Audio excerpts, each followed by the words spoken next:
एक लिमिट होती है, एक सीमा होती है, कोई आदमी कितने सामान इस्तेमाल करे, कितने सामान खरीदे। एक आदमी एक दिन में 2 जोड़ी कपड़े पहन सकता है, 100 जोड़ी तो नहीं पहन सकता। एक आदमी एक दिन में 2-3 बार पेस्ट कर सकता है, 50 बार तो नहीं कर सकता। एक आदमी एक दिन में 2-3 जोड़े जूते के पहन के बदल सकता है, 100-200 जोड़े तो नहीं कर सकता।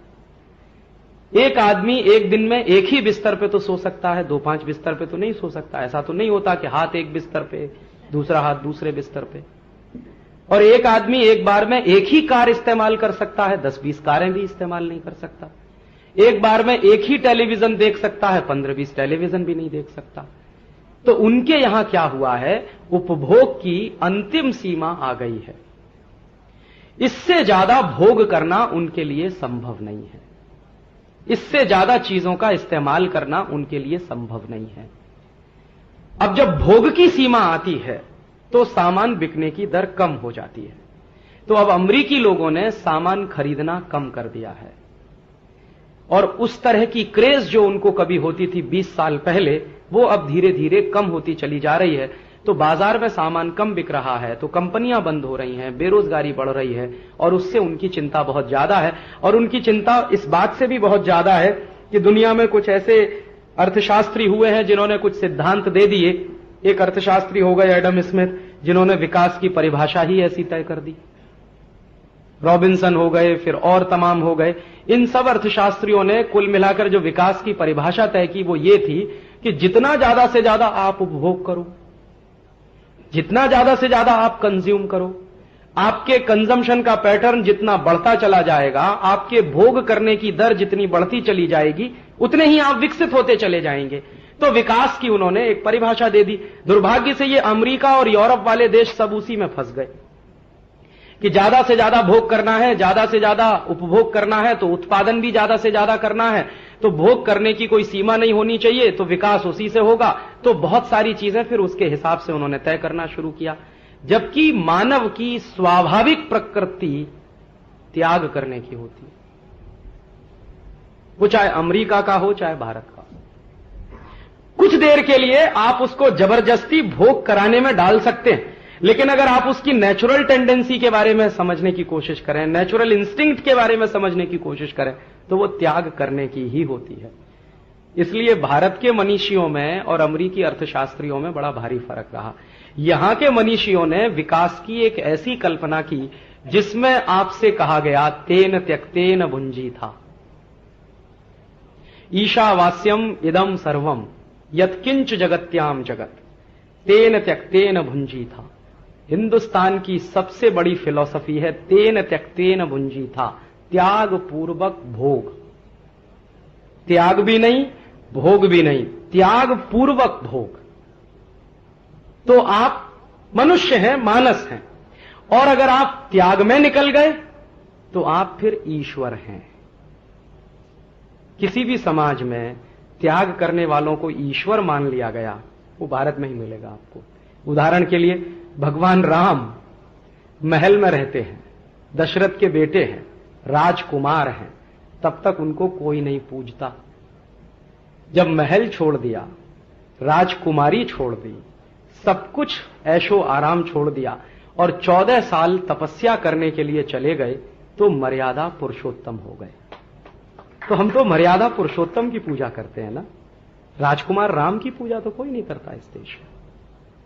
या महात्मा बुद्ध जब अपने ऐशो आराम छोड़कर साधना के पथ पर निकले, उन्हीं गौतम बुद्ध की पूजा की जाती है ना, उसके पहले वाले की तो कोई नहीं करता। या महावीर स्वामी सब कुछ छोड़ा, ऐशो आराम छोड़ा, महल छोड़ा, सब कुछ छोड़ दिया, साधना की, तो तीर्थंकर हो गए, ईश्वर मान लिए गए। माने हिंदुस्तान में जो जितना ज्यादा त्याग करे वो उतना ही ऊंचा, माने जो जितना त्याग करे वो उतना ही विकसित, और विकास के उस चरम पर कि हम सब उसके सामने झुकना शुरू कर दें। हमारे देश में आप और हम सब साधु संतों के सामने झुकते हैं तो उनके त्याग के कारण, भोग में नहीं झुकता है कोई भी आदमी। तो भोग में झुकने का संभव भी नहीं है। तो यहां तो त्याग आधारित विकास रहा, और वहां तो भोग आधारित विकास रहा। त्याग आधारित विकास लंबे समय तक चलता है। 2000 साल चलेगा, 5000 साल चलेगा, 10,000 साल चलेगा, 25,000 साल भी चल सकता है, 1 लाख वर्ष तक भी चल सकता है, क्योंकि सस्टेनेबल होता है।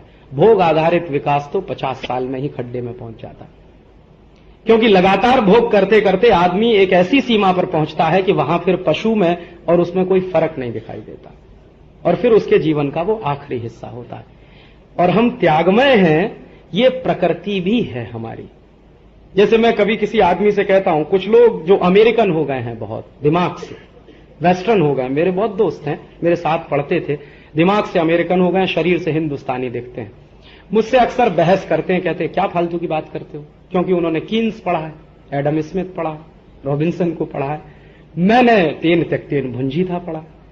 तो मैं कहता हूं भाई कि त्याग आधारित ही विकास दुनिया में चल सकता है, वो ही सस्टेनेबल हो सकता है। वो कहते हैं कि तब फिर डेवलपमेंट कैसे होगा? मैंने कहा डेवलपमेंट भी उसी में होगा, उसी के आधार पर होगा। कहने लगा नहीं नहीं तुम्हारी बात फालतू की है। तो मेरा एक दोस्त है, आजकल मैसाचुसेट में है, एक बार मेरी उससे लंबी बहस हो गई, तो मैंने उससे एक ही सवाल पूछा कि अच्छा तुम ये बताओ कि अपने जीवन में तुम सिर्फ भोग ही भोग करते रहो, त्याग नहीं करोगे तो तुम मर जाओगे। कहने लगा वो कैसे? मैंने कहा ये बताओ सवेरे सवेरे तुम टॉयलेट क्या करने जाते हो?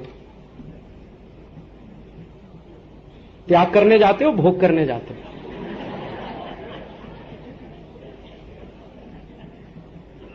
एग्जाम्पल मैंने बहुत क्रूड चुना है ताकि आपको समझ में जल्दी आए। और मान लीजिए हम रात को सोए और सवेरे उठ के हमने तय किया कि हम कुछ भी त्याग नहीं करेंगे, तो आप बताइए आप 2 दिन जिंदा रहेंगे कि 3 दिन? माने त्याग से ही चलता है आदमी, और ये एक स्वाभाविक प्रक्रिया है, इसमें सोचना नहीं पड़ता है। और जो स्वाभाविक प्रक्रिया के आधार पर आप कोई अगर पद्धति बनाए या विकास की दर तय करें या विकास के मानक तय करें, वो ज्यादा लंबे समय तक टिकता है। तो ये भारतीय समाज में टिकने की व्यवस्था बहुत सनातन है, क्योंकि हमारी संस्कृति ऐसी है। अमेरिकी समाज अब स्टैग्नेट कर रहा है, मार्केट भी स्टैग्नेट कर रहा है उनका, अब भोग की गुंजाइश नहीं रही है उनको, तो माल बिकता नहीं है। उसी माल को उन्हें बिकवाना है या तो चीन में, या तो भारत में, या तो इंडोनेशिया में, या तो मलेशिया में, या तो साउथ कोरिया में, या तो कहीं और देशों में। तो उन्होंने एक नए तरह का कॉलोनाइजेशन शुरू किया है, और उस कॉलोनाइजेशन का प्रतीक है अमेरिका की ये जो चीजें चल रही हैं, उनके ये जो रिएक्शंस हैं, ये उस कॉलोनाइजेशन के प्रतीक है। तो मुझे लगता है कि उन्होंने जो व्यवस्था पर चलने का सोचा है, अगर हम पहले से उसके बारे में नाकेबंदी नहीं करेंगे तो शायद हो सकता है नुकसान फिर खा जाएं, क्योंकि हम तो बहुत नुकसान खा चुके हैं पिछले 1,500-2 हजार साल से, इस तरह की व्यवस्थाओं में फंसते रहे हैं। भारत के बारे में मुझे एक ही बात कहनी है जो मुझे थोड़ी खराब लगती है, कि हम बहुत समृद्ध समाज थे, बहुत शक्तिशाली समाज थे, हमारे पास उत्पादन बहुत था, समृद्धि बहुत थी, पैसा बहुत था, कुछ भी हमारे पास कमी नहीं थी। पैसे के बारे में, हमारे बारे में सारी दुनिया जानती थी कि हम सोने की चिड़िया थे।